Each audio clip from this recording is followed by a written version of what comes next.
Oh, hell no. My mama's so poor she opened a Gmail account just so she could eat the Spam. Cultural trends are like tidal waves. They're unstoppable. So when a canned food brand got its name associated with unwanted emails, the people at SPAM couldn't do anything about it.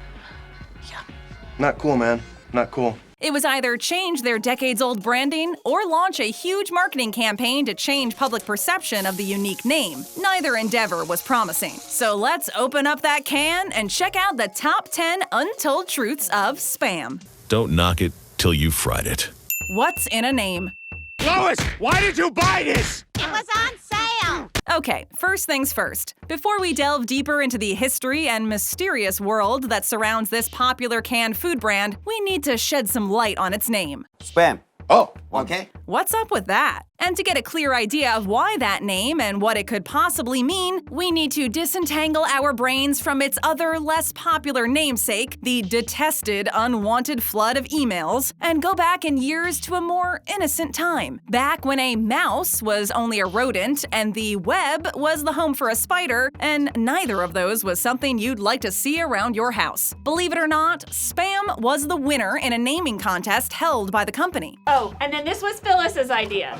The naming contest might have been a marketing ploy to get people interested in the new and upcoming product. Or maybe they really had no clue what to name it. In the end, a person named Ken Daigneault came up with the name in all caps and walked away with $100. The all caps name gave rise to the theory that Spam was short for Special Processed American Meat. Or maybe it was just an easy way to say spiced ham. Rumor has it that only a handful of people know the truth behind the name, and those people are keeping it a well-guarded secret, either to keep the mystique of the brand, or maybe because the origins of the name are not that flattering after all. Certainly does look delicious.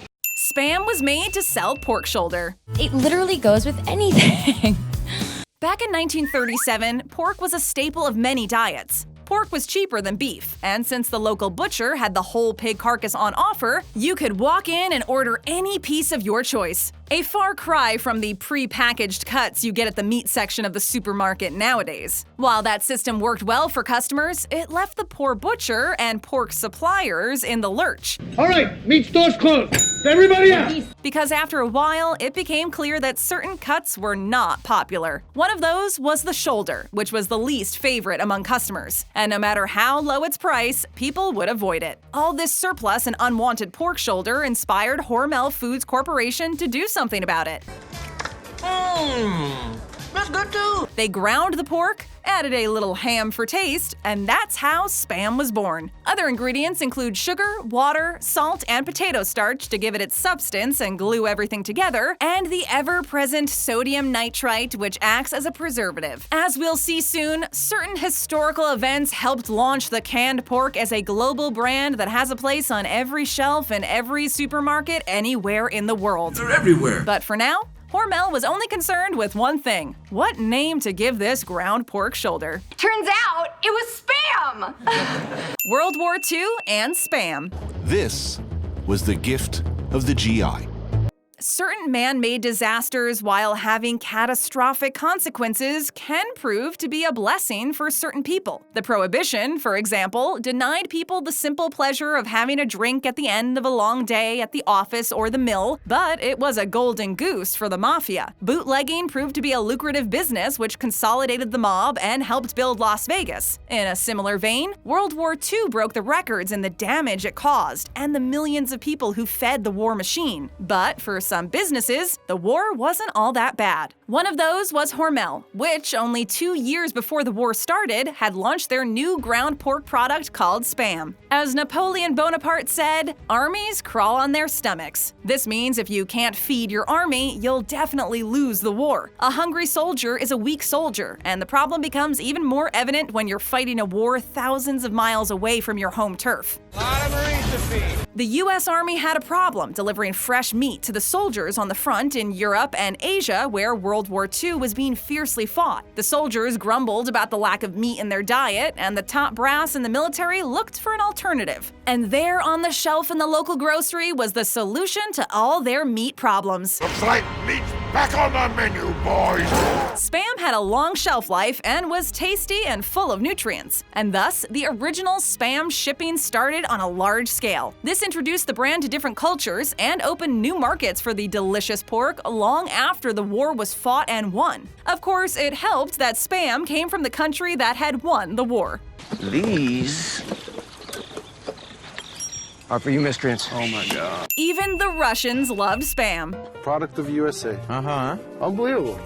Let's linger around World War II for a little more to reveal a little-known fact about the international appeal of Hormel's product with the mysterious name. Wars bring together people and countries of opposing political systems and interests, even if temporarily, as we have seen the US side with the Russians, then USSR, in the war against Nazi Germany. The Cold War was still a decade away, and at that time, the Americans and Russians were happily sharing one goal, which was to defeat the Axis powers represented by Germany, Italy, and Japan. But the USA and USSR didn't just share the same goal, they also shared their food as well. During the war, American airmen stationed here left offerings of tinned spam. In this case, it was the Americans who offered their spam, and it was the Russians who enjoyed the fruit of the capitalist system. We can assume that the Russian army had the same problem the Americans had, which was how to send fresh meat to the troops at the front lines. The Americans graciously offered spam to the Russians, who accepted it also graciously. The Russians loved it so much that they consumed over 100 million pounds of the ground pork during the war. Later, the Russian leader Nikita Khrushchev said in a rare moment of honesty and gratitude, "Without spam, we wouldn't have been able to feed our army," presumably before lapsing into attacking the American capitalist economy, which took advantage of the proletariat and sucked them dry. Make spam for breakfast,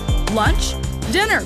Mass production around the clock. The raw material is then pumped to the can-filling machines. If you thought that the 100 million pounds of spam consumed by the Russians was a mind-boggling number, you should wait to hear about the amount produced these days. In the age of mass production, spam is going strong as ever. According to the data released by the Hormel Foods Corporation, the giant food processing machines churn out 44,000 cans every hour. Let's stop for a moment and contemplate this number and how much pork shoulder it involves. Of course, this production is not just for local consumption. There's just so much spam that you can take on a normal day. The millions of cans of spam produced around the clock travel the world. But what really makes this number even more surprising is that we live in an age of healthy eating. Just because you're skinny now doesn't mean you can steal someone else's spam. Canned food is frowned upon, and most alternative lifestyles and fad diets just shun processed meat and vilify it openly. Despite this public shaming, spam hasn't missed a step, and its production is still in full throttle. And if this data is an indication, it seems that pork is still as popular as ever, and it remains a staple of most diets. With all this talk about healthier eating habits and healthy food options, how long before spam tries to get in on the bandwagon? I can see it now. A vegetarian meatless spam. Tofu spam, perhaps? 9 of us holed up in an apartment with spam and saltine crackers. Spam, the sketch. Spam, egg, spam, spam, bacon and spam. Spam, spam, spam, egg and spam. Of course, when you've been a permanent guest in every pantry for the last 80 years, popular culture is bound to notice. But having your name mentioned in a TV show or having a can of spam showing in the background doesn't amount to much in the age of YouTube and Instagram. What's Instagram? But when one of the members of Monty Python writes a sketch about your brand, then you know you've achieved immortality and your name will live forever. And before you jump in and speculate that the sketch was paid for by Hormel Foods Corporation, let me just remind you that back in the 1970s, Spam was a common household name. Also, it's hard to think of the Monty Python's Flying Circus as a bunch of guys who'd sell their talent for a few pieces of silver. Rather than shoving product placement down the viewer's throat, they drew from what was popular at the time and created funny sketches around them. Spam was the name of the sketch, and it was set in a cafe that served everything with spam. I don't like spam! And this being Monty Python, you can expect a song about spam to accompany the funny lines. This popularity of spam turned the brand name into a generic name that referred to all types of canned pork and sometimes canned meat in general. In some cultures, you don't ask for a can of processed meat, you ask for spam.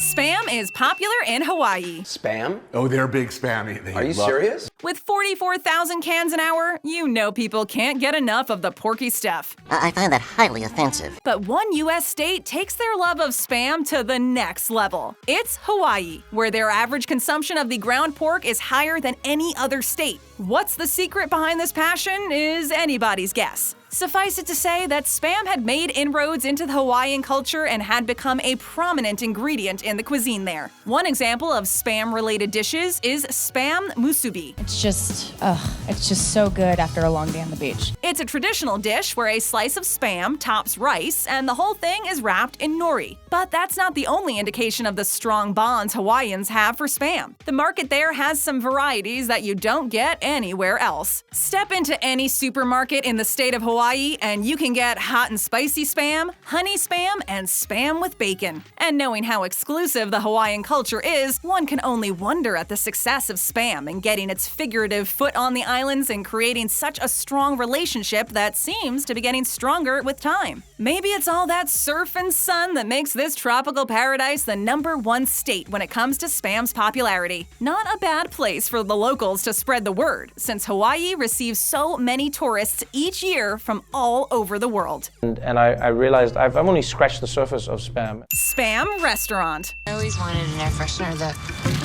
smells like Spam. Remember that Monty Python sketch about a cafe that serves menu items that have Spam as the main ingredient? Well, a restaurant in the Philippines took that idea literally. The adequately named Spam Jam is a popular restaurant in the country and has been operating for years. Everything served here has Spam in it. This includes Spam eggs and Spam spaghetti. Spaghetti, I'm carbo loading. And if you think this is taking it too far, you should see the brisk business in the place from the moment it opens its doors until the last hour of the evening. And as with Hawaii, it's really hard to pinpoint this unique love affair the locals have with this ground pork. There are lots of other brands offering the same processed pork, but somehow Spam is the one that reigns supreme over people's hearts there. Succulent Spam sticks, my lord. My lady, wouldst thou give me a finger? Spam Museum. Oi, taste hammier than ham.